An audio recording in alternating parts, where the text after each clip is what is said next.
বিশেষ করে যারা নিজের হাড় ভাঙা পরিশ্রম করে, যারা প্রচন্ড কষ্ট করে ঘাম ঝরিয়ে উপার্জন করেন, সে সকল শ্রমিক, কৃষক, এই পর্যায়ে যে সমস্ত ভাইরা আছেন, বোনেরা আছেন, তাদের জন্য প্রিয় নবী সাল্লাল্লাহু আলাইহি সাল্লামের একটা হাদিস, নবী করিম সাল্লাল্লাহু আলাইহি সাল্লাম বলেছেন, মা আকালা আহাদুন তুআমান কাত্তু, তোমাদের কেউ কোনোদিন ওই ব্যক্তির চাইতে উত্তম খাদ্য গ্রহণ করে নাই, পবিত্র উপার্জন, পবিত্র খাদ্য কখনো সংগ্রহ করে নাই ওই ব্যক্তির চাইতে যে ব্যক্তি নিজের হাতে উপার্জন করে। নিজের হাতে পরিশ্রম করে যে উপার্জন করে, তার উপার্জনের চাইতে, তার কামাইয়ের চাইতে, তার রুজির চাইতে, তার খাদ্যের চাইতে উত্তম কোন খাদ্য আর উপার্জন আল্লাহর জমিনে আর হতে পারে না। এখানেই শুধু শেষ নয়, প্রিয় নবী সাল্লাল্লাহু আলাইহি সাল্লাম আমাদের সামনে একটা এক্সাম্পল টেনে এনে বলছেন, আল্লাহর নবী দাউদ, আপনারা জানেন তিনি কিন্তু শাসক ছিলেন, তিনি শাসক ছিলেন, তিনি বিচারক ছিলেন, অনেক বড় ক্ষমতা, অনেক বড় দায়িত্ব, অনেক বড় শাসন কার্য তিনি আল্লাহর পক্ষ থেকে প্রাপ্ত হয়েছিলেন। এরপরও তার নিজের পরিবারের ব্যয়ভার নির্বাহ করবার জন্য তিনি কামারের কাজ করতেন, নিজের হাতে উপার্জন করতেন। নূহ আলাইহিস সালাম কাঠ মিস্ত্রির কাজ করতেন। বিভিন্ন নবী রাসূলগণ তারা নবী হয়েছেন, রাসূল হয়েছেন, মানব ইতিহাসের সোনালী ইতিহাস তারা রচনা করেছেন। কিন্তু তারা অনেকেই এরকম বিভিন্ন পরিশ্রমের কাজ করতেন, হাড় ভাঙা পরিশ্রম করতেন, বিভিন্ন পেশায় তারা কাজ করতেন। নবী করিম সাল্লাল্লাহু আলাইহি সাল্লাম এই উপমা টেনে আমাদেরকে উৎসাহ দিয়েছেন, অনুপ্রেরণা দিয়েছেন।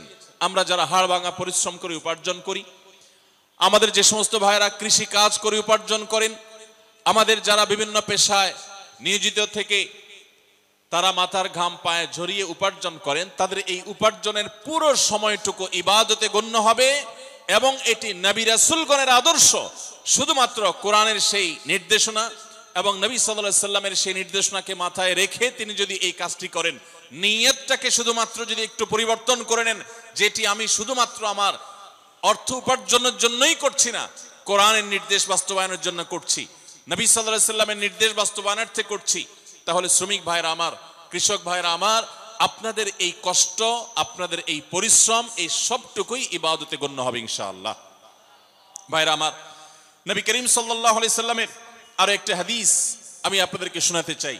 তিনি বলেছেন, তাকে জিজ্ঞাসা করা হয়েছে, আইয়ুল কাসবি আতয়াব, হে আল্লাহর রাসূল, কোন উপার্জনটা সবচেয়ে পবিত্র উপার্জন, কোন উপার্জনটা সবচেয়ে হালাল উপার্জন? তখন নবী করিম সাল্লাল্লাহু আলাইহি সাল্লাম বলেছেন, কাসবুর রাজুলি বিয়াদি, মানুষ যখন নিজের হাতে উপার্জন করে সেটা, ওয়া কুল্লু বাইইন মাবরুর, এবং প্রত্যেক ওই ব্যবসা, যেই ব্যবসার মধ্যে সততা থাকে, যেই ব্যবসা মানুষকে ঠকাবার উদ্দেশ্যে থাকে না, প্রতারণা থাকে না, দুই নম্বরই থাকে না, মিথ্যাচার থাকে না, মজুদদারি থাকে না, আড়তদারি থাকে না, কৃত্রিম সংকট সৃষ্টি করার প্রচেষ্টা থাকে না, সেই রকম ব্যবসা, সেই রকম ব্যবসায়ীর ব্যবসা এবং শ্রমিকের শ্রম দিয়ে কামানো উপার্জন, এর চাইতে হালাল, এর চাইতে পবিত্র কোনো উপার্জন আল্লাহর কাছে আরেকটি নেই। এরকম বহু হাদিস এবং আয়াত আমি আপনাদেরকে শোনাতে পারবো, যে সমস্ত আয়াত এবং হাদিস থেকে আমরা দেখতে পাই যে আল্লাহ নবী সাল্লাল্লাহু আলাইহি সাল্লাম আমাদেরকে উৎসাহিত করেছেন নিজের হাতে উপার্জন করতে।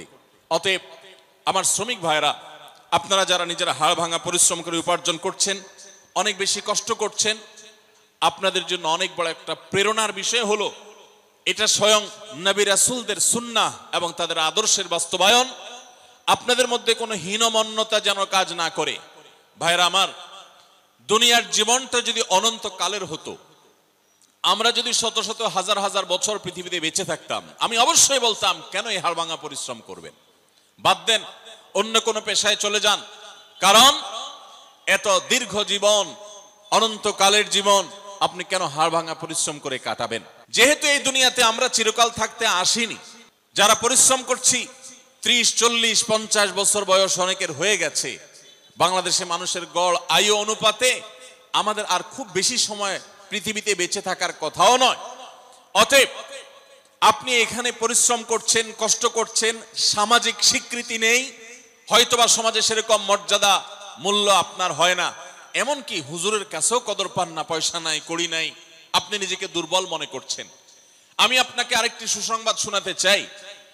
কোরআন বলছে মানব ইতিহাসে এই তথাকথিত দুর্বল মানুষেরা, হাড় ভাঙা পরিশ্রম করা মানুষেরা, এই শ্রমিক মানুষেরা, কৃষক দিনমজুর মানুষেরা, যাদেরকে সমাজ দুর্বল মনে করে, যাদেরকে সমাজ কোনো কাজে ডাকে না, কোনো কমিটিতে রাখে না, কোনো কাজে তাদের মতামত নেয় না, তাদেরকে বিশিষ্ট নাগরিক মনে করে না, এই মানুষগুলোই পৃথিবীর জন্ম থেকে আজও পর্যন্ত পৃথিবীর ইতিহাসের মোড়কে বারবার পরিবর্তন করেছে। গোটা কোরআনের শুরু থেকে শেষ পর্যন্ত, সেই আদম আলাইহিস সালাম থেকে নিয়ে আজও পর্যন্ত হাজার হাজার বছরের মানব ইতিহাস আমাদের সামনে তুলে ধরেছেন আল্লাহ তাআলা। পাতায় পাতায় ইতিহাস, কোরআনের পাতায় পাতায় ঘটনা, মানব ইতিহাসের সে সমস্ত ইতিহাসগুলো, ঘটনাবলী আমরা পর্যালোচনা করলে দেখি যুগে যুগে নবী রাসূলদের যারা অনুসরণ করেছে, সমাজের বিত্তবানেরা, সমাজের বিত্তবানদের মধ্যে যারা অসৎ ছিল বা আল্লাহর প্রতি অবিশ্বাসী ছিল, তারা ক্রিটিসাইজ করেছে, ট্রল করেছে, তারা তাচ্ছিল্য করেছে, উপহাস করেছে। তারা বলেছে ওমা নারাকা তাবাআকা ইল্লাল্লাযীনা হুম আরাযিলুনা বাদিয়ার রাই। প্রায় সমস্ত নবী রাসূলদের সময়, তাদের সময়কার অবিশ্বাসীরা নবী রাসূলদেরকে বলেছিলেন যে আপনাদের কথা তো শুধু সমাজের অশিক্ষিত মানুষেরা, দিনমজুরেরা, শ্রমিকেরা, কৃষকেরা, দুর্বলেরা, যাদের কোনো পলিসি মেকিং করার, যাদের কোনো সিদ্ধান্ত দেওয়ার, যারা রাষ্ট্র পরিচালনা করার, যারা গুরুত্বপূর্ণ দায়িত্ব পালন করার জন্য তাদের কাউকে বিবেচনা রাখা হয় না, এরকম সমাজের দুর্বল মানুষরাই তো শুধু দেখি আপনাদের পিছনে গুড়গুড় করে। আজও দেখবেন ওলামায়ে কেরামের পেছনে, হুজুরদের পিছনে ওই দুর্বল মানুষগুলোই বেশি। আপনারা অবাক হবেন, এই দুর্বল মানুষেরাই, তারাই কিন্তু পৃথিবীর ইতিহাস রচনা করেছে। বেশি দূরে যেতে হবে না, মুহাম্মদ সাল্লাল্লাহু আলাইহি সাল্লাম মক্কা থেকে মদিনায় হিজরত করে যাওয়ার মাত্র 8 বছরের মাথায়, যেই মক্কা থেকে তাকে বিতাড়িত হয়ে যেতে হয়েছে, যেই মক্কায় নির্যাতন সইতে না পেরে আল্লাহর নির্দেশে হিজরত করতে হয়েছে, নিজের মাতৃভূমি ত্যাগ করতে হয়েছে, অত্যন্ত গৌরবের সাথে মাত্র 8 বছরের ব্যবধানে সেই মক্কা শুধু নয়, সেই সুদূর রোমান সম্রাটের সাম্রাজ্য সহ একটা পর্যায়ে সামান্য কয়েক বছরের ব্যবধানে খলিফা ওমরের যুগে অর্ধ পৃথিবী মুসলমানদের কর্তলগত হয়েছে। কাদের হাতের উপর দিয়ে? এই বেলাল, এই আম্মার, এই সুহাইব, এই দুর্বল সাহাবী, যাদেরকে মদিনার মক্কার মানুষেরা দুর্বল মনে করত, তাদের হাত দিয়ে গোটা পৃথিবী জয় করেছে মুসলমানরা। এবং এই একই ইতিহাস রচিত হয়েছে নূহ আলাইহিস সালামের যুগে, ইব্রাহিম আলাইহিস সালামের যুগে, মুসা আলাইহিস সালামের যুগে।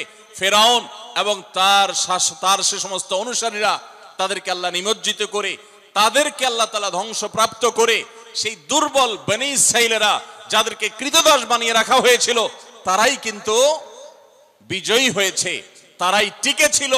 ধ্বংস হয়েছে ওই শক্তিশালী মানুষেরা। আমি যে সমস্ত ভাইয়েরা সম্পদ উপার্জন করেছেন বা ভালো অবস্থানে আছেন, তাদেরকে আপনাদের বিপরীতে দাঁড় করাচ্ছি না। কারণ সাহাবীদের মধ্যে ওসমান রাদিয়াল্লাহু তাআলা আনহু অনেক সম্পদের অধিকারী ছিলেন, আপনারা জানেন। আবু বকর রাদিয়াল্লাহু তাআলা আনহু নেতৃত্বে ছিলেন সমাজের, আপনারা জানেন। আর অনেক সাহাবী ছিলেন, তাদের অঢেল সম্পদ ছিল, এরপরও তারা আল্লাহর প্রিয় পাত্র হয়েছেন এবং তাদের হাত ধরেও বিজয় রচনা হয়েছে। তাহলে বোঝা গেল ধনী এবং দরিদ্র বিষয় নয়, বিষয় হলো ইসলাম বিজয়ী হবে। আপনি যদি ইসলামের সাথে থাকেন, আপনি দরিদ্র হলেও আপনি বিজয়ী হবেন, ধনী হলেও বিজয়ী হবেন, সম্পদশালী হলেও বিজয়ী হবেন, দুর্বল হলেও বিজয়ী হবেন, সচ্ছল হলেও বিজয়ী হবেন, অসচ্ছল হলেও বিজয়ী হবেন। ইসলামের বিজয় নিশ্চিত। আপনি ইসলামের সাথে থাকলে আপনি বিজয়ী হবেন, ইসলামের সাথে না থাকলে আপনি দরিদ্র হলেও পরাজিত, ধনী হলেও পরাজিত। কারণ ইসলাম পরাজিত হতে আসেনি, ইসলাম জিততে এসেছে, জিতেছে এবং জিতবে। কিয়ামত পর্যন্ত নবী রাসূলদের আদর্শই টিকে ছিল। তাদের বিপরীত যারা ছিলেন, তাদের বিরুদ্ধে যারা ছিলেন, তাদের আদর্শ হারিয়ে গেছে। অতএব যারা আপনারা শ্রমিক আছেন, হীনমন্যতায় ভুগবেন না।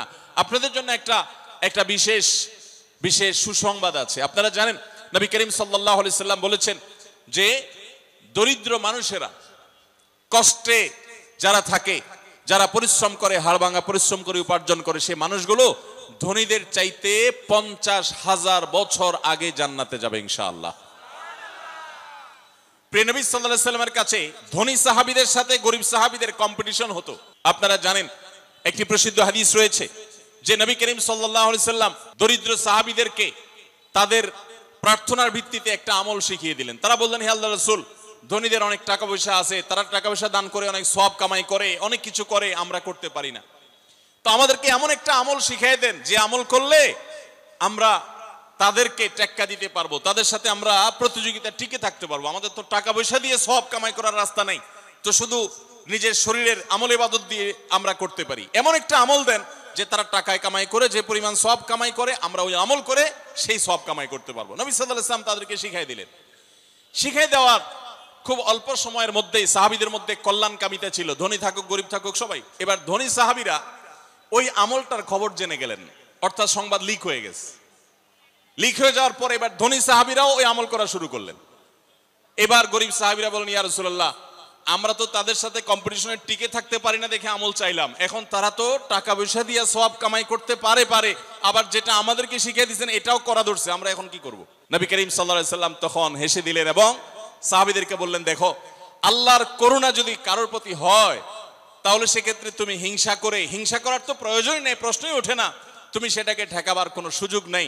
আল্লাহ যাকে তৌফিক দিয়েছেন সে নিশ্চয়ই অগ্রগামী থাকবে। তাহলে ধনী হয়েও কেউ অনেক অগ্রসর হয়ে যেতে পারে, গরিব হয়ে অগ্রসর হয়ে যেতে পারে। খোলাসা কথা হলো যে আপনি কোন পেশার মানুষ এটা বিবেচ্য বিষয় নয়, আপনি হালাল উপার্জন করছেন কিনা, আপনি ভালো কাজ করছেন কিনা, এটা হলো বিবেচ্য বিষয়। বিশেষ করে আমাদের শ্রমিক ভাইদের উদ্দেশ্যে আমি আজকে 3টি পরামর্শ দিয়ে 3টি আপনাদের প্রতি আমার বিনীত আহ্বান রেখে আমি এই বিষয়ে আলোচনা ক্লোজ করতে চাই। প্রথম কথা হলো, আপনি নির্মাণ শ্রমিক হন কিংবা অন্য কোনো শ্রমিক, যেই পেশায় আপনি কাজ করেন না কেন, 5 ওয়াক্ত নামাজ এবং রমজানের রোজা কখনো ছাড়বেন না। 5 ওয়াক্ত নামাজ পড়া আপনাদের জন্য কিছুটা কষ্টের, বিশেষ করে রমজানের রোজা রাখা কখনো কখনো আপনাদের জন্য বেশি কষ্টের হয়, কারণ অনেক সময় প্রচন্ড গরমের মধ্যে আপনাদেরকে রোজা রাখতে হয়, যেটা খুব চ্যালেঞ্জিং ব্যাপার।